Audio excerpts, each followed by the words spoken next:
Assalamualaikum warahmatullahi wabarakatuh. Saya Muhammad Fadli Rismawan dari Prodi Akidah Filsafat dan Islam. Saya membuat video ini bertujuan untuk memenuhi tugas ujian akhir semester saya, UAS. Di sini saya akan menjelaskan beberapa materi yang telah saya ringkas. Yang pertama itu ada kehidupan setelah mati dalam perspektif filsafat. Langsung saja saya jelaskan. Kehidupan setelah mati terkadang disebut juga akhirat atau alam baka.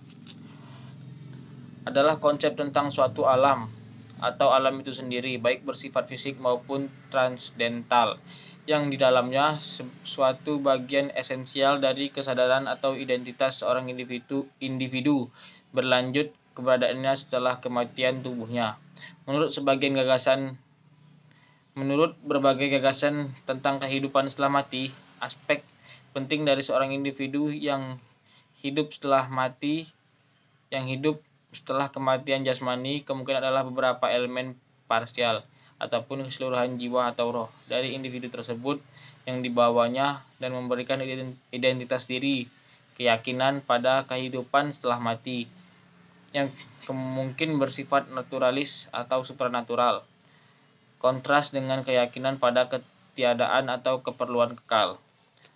Dalam beberapa pandangan populer, keberadaan yang berlanjut ini sering kali terjadi dalam alam rohani. Dan dalam pandangan populer lainnya, seorang individu kemungkinan dilahirkan kembali ke dalam dunia ini, serta memulainya kembali ke siklus hidup yang lain. Mungkin tanpa ingatan akan apa yang telah ia lakukan di masa lalunya. Menurut pandangan yang terakhir disebutkan itu, kematian dan kelahiran kembali tersebut dapat terjadi berulang-ulang secara terus-menerus sampai sang individu diperkenankan masuk ke dalam suatu dunia atau alam rohani. Pandangan-pandangan utama mengenai kehidupan setelah kematian berasal dari agama, esoterisme, dan metafisika. Yang selanjutnya itu ada materi wahyu dan bukti kewahyuan Al-Quran dalam perspektif filsafat.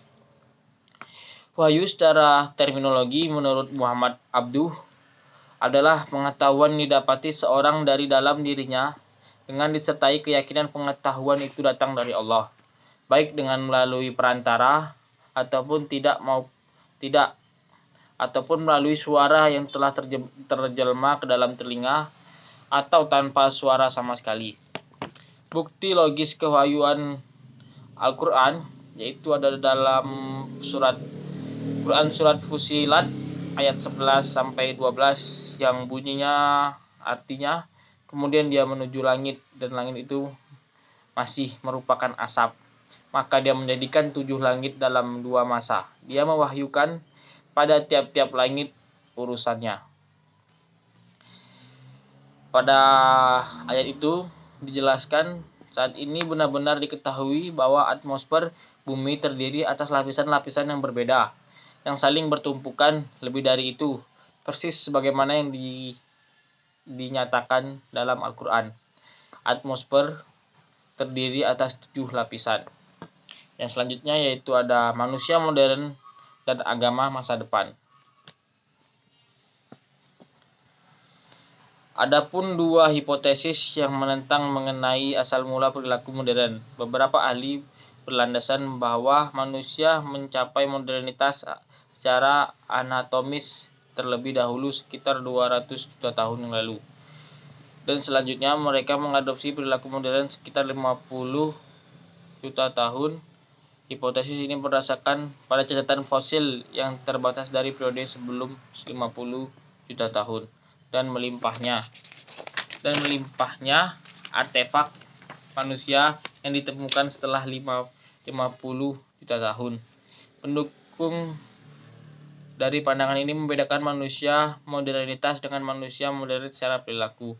Pandangan yang berlawanan yaitu bahwa manusia mencapai perilaku dan anatomi modern secara bersamaan. Sebagai contohnya, pendukung dari pandangan ini berlandasan bahwa manusia telah mengembangkan kerangka bentuk yang ringan selama transisi ke anatomi yang lebih modern.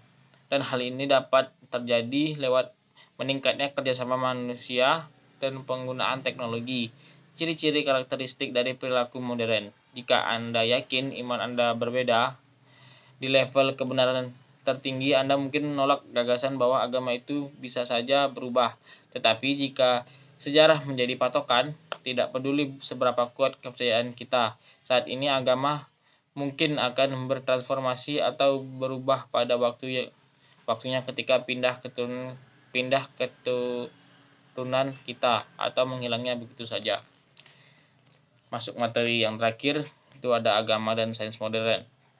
Peran dan tantangan dalam sains teknologi. Sains sebagai satu-satunya wahana kemajuan sosial adalah gambaran sains yang tidak dapat dipersoalkan lagi. Kesejahteraan dan kemakmuran material yang dihasilkan oleh perkembangan ilmu teknologi modern saat ini. Baiklah, sekian penjelasan dari saya, kurang lebihnya saya mohon maaf. Saya akhiri. Wassalamualaikum warahmatullahi wabarakatuh.